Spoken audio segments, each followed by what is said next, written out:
Paz do Senhor, povo de Deus, sejam todos bem-vindos. Estamos começando a nossa escola bíblica nesse final de semana. Estamos encerrando a série do comentário da primeira carta de Paulo, capítulo 14, versículo 3. Mas o que profetiza fala aos homens, para edificação, para exortação e para consolação. Carta que Paulo escreveu mais ou menos no ano 55, 56 depois de Cristo, mais ou menos também 5 anos depois que ele fundou esta igreja ali na sua segunda viagem missionária.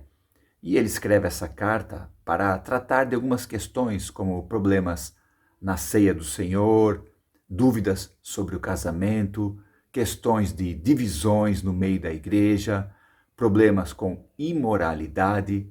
Ok? Paulo então vai tratando ali, né, ensinando essa igreja o viver cristão diário. Por isso que estudar as cartas de Paulo é muito importante para o nosso viver cristão diário. Entenda isso. Os evangelhos, Mateus, Marcos, Lucas e João, trazem a manifestação da salvação. O livro de Atos é a pregação da salvação, o evangelho sendo pregado. Já as cartas é a explicação da salvação. E o livro de Apocalipse é a consumação, o final de tudo, né? O fim de tudo da salvação. Então temos aí os 27 livros do Novo Testamento. E Paulo está aqui tratando, nesse capítulo 14, ele vem tratando, né, a questão dos dons espirituais. Ele começou lá no capítulo 12, quando ele trouxe ali os 9 dons do Espírito Santo. Dom de palavra de sabedoria, palavra de conhecimento, fé, dons de curar, operação de maravilhas, profecia, discernimento de espírito, variedade de línguas e interpretação de línguas. Os 9 dons do Espírito Santo. Aí no capítulo 13, ele aborda uma questão muito importante no uso dos dons. Ele deixa bem claro, né, resumindo aqui o capítulo 13 de 1 Coríntios, ele deixa bem claro que se você não tiver amor, não adianta ter nada de dons espirituais. No capítulo 13, não adianta ter nada de dons espirituais. Aí no capítulo 14, ele faz uma comparação, ele traz ali uma colocação entre as línguas estranhas e o dom de profecia. Por isso que ele começa no capítulo 14, fazendo referência ao capítulo 13. Segui o amor e procurai com zelo os dons espirituais, principalmente o de profetizar. Aí no versículo 2, porque o que fala em línguas, fala com Deus e fala em mistérios, e ninguém o entende. Aí no versículo 3 ele diz, mas o que profetiza, fala aos homens, para edificação, para exortação e para consolação. Os 3 propósitos da profecia. E hoje nós estamos concluindo, fazendo a conclusão aqui desse versículo. E para nós entendermos, a profecia é uma mensagem de Deus declarada a uma pessoa para entregar para alguém, para um grupo ou até para uma nação. Essa pessoa está sendo influenciada, inspirada pelo Espírito Santo, como está lá em 2 Pedro, capítulo 1, versículo 21. Porque a profecia nunca foi produzida por vontade de homem algum, mas homens santos, isso é, separados, escolhidos, homens santos falaram inspirados, influenciados pelo Espírito Santo. A pessoa que está sendo usada em profecia, ele não tem posição, não precisa ter uma posição econômica ou eclesiástica ou até acadêmica, né, o conhecimento para ser usado por profecia, para uma profecia. Vejam que Isaías e Daniel faziam parte do palácio. Jeremias, Ezequiel e até João Batista eram de linhagem sacerdotal. Amós era boiadeiro, vaqueiro e também agricultor. Então não existe uma posição social adequada para Deus usar uma pessoa em profecia. E existe o dom profético, que é especificamente voltado para a pessoa que tem a chamada de profeta. Como está lá em Efésios capítulo 4, versículo 11. Ele mesmo, Senhor Jesus, deu uns para apóstolos, profetas, evangelistas, pastores e mestres, os 5 ministérios da igreja. Nós temos aqui uma série de vídeos que explica cada um desses itens. Então tem o dom profético, que é para a pessoa que tem chamada de profeta, e tem o dom de profecia, que é para qualquer cristão, para qualquer pessoa ser usado num momento específico, numa hora específica, como Deus quer, né? Deus pode usar qualquer pessoa para o dom de profecia. Um cristão que crê nos dons espirituais, que tem a influência do Espírito Santo na sua vida, a qualquer momento ele pode ser usado em profecia. Pode ser uma revelação divina, ele recebe algo de Deus e ele entrega para alguém, algum grupo, ou pode ser uma palavra que ele está lendo e aquilo salta aos seus olhos e ele sente que é para falar para alguém, ler numa congregação, ler num grupo, né?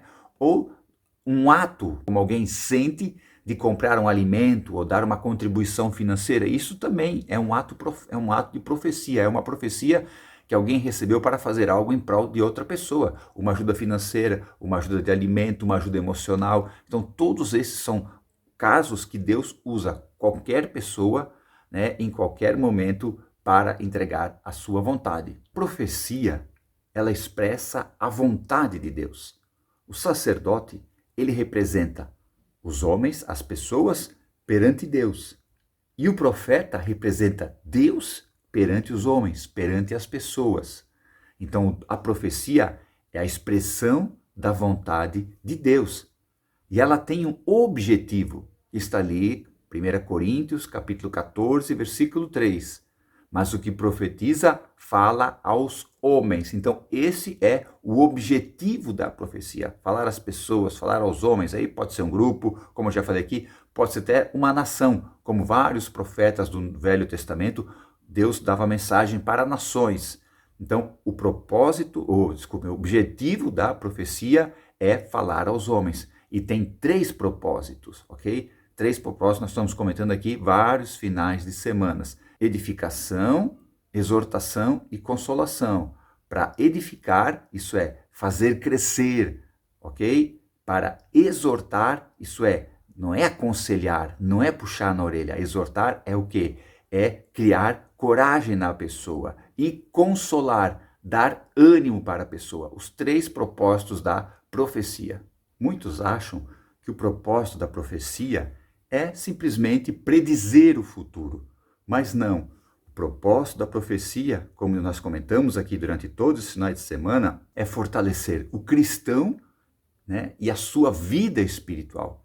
É para Cristo ser mais presente na vida da pessoa. Nós temos que entender que a profecia é um ato de amor de Deus. É Deus se revelando para a pessoa, mostrando que ama ela, fortalecendo ela, dando coragem para ela, dando ânimo para ela. Esses são os propósitos da profecia. É trazer Cristo mais vivo para a pessoa, demonstrando seu amor, demonstrando o cuidado que ele tem pela pessoa. Então entendemos que quando Deus usa alguém para profetizar, é um ato de amor de Deus, porque Deus é amor.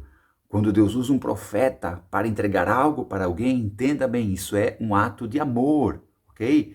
Veja o caso de Davi.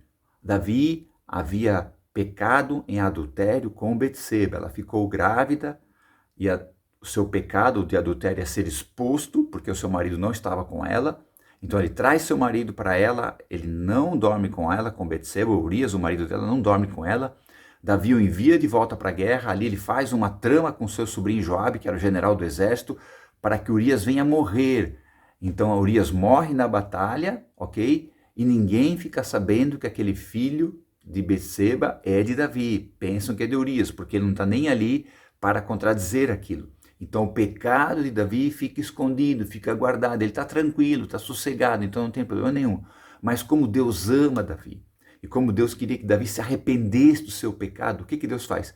Deus envia o profeta Natã para falar com Davi. Conta aquela história do homem que tinha apenas uma ovelha e o homem mais rico pegou aquela ovelha. Davi se ira e diz que esse homem merece morrer. E o profeta Natã diz, tu és este homem, Davi. Aí Davi entende do seu pecado e realmente reconhece perante Deus, se arrepende do seu pecado. Então entenda, Deus usar Natã para falar com Davi foi um ato de amor, para que Davi se arrependesse e não perdesse a salvação.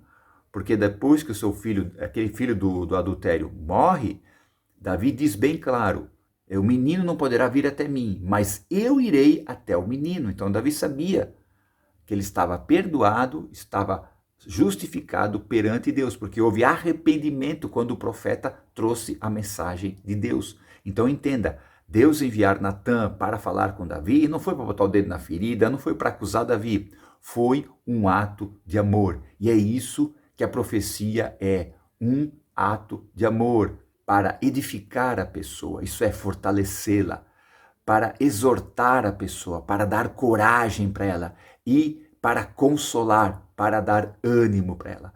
Os 3 propósitos da profecia que nós comentamos aqui durante vários finais de semana. Então eu espero que você tenha entendido, tenha assimilado todo esse ensino e que venha ser realmente para fortalecer, melhorar, dar ânimo, dar coragem para a tua vida espiritual. Amém?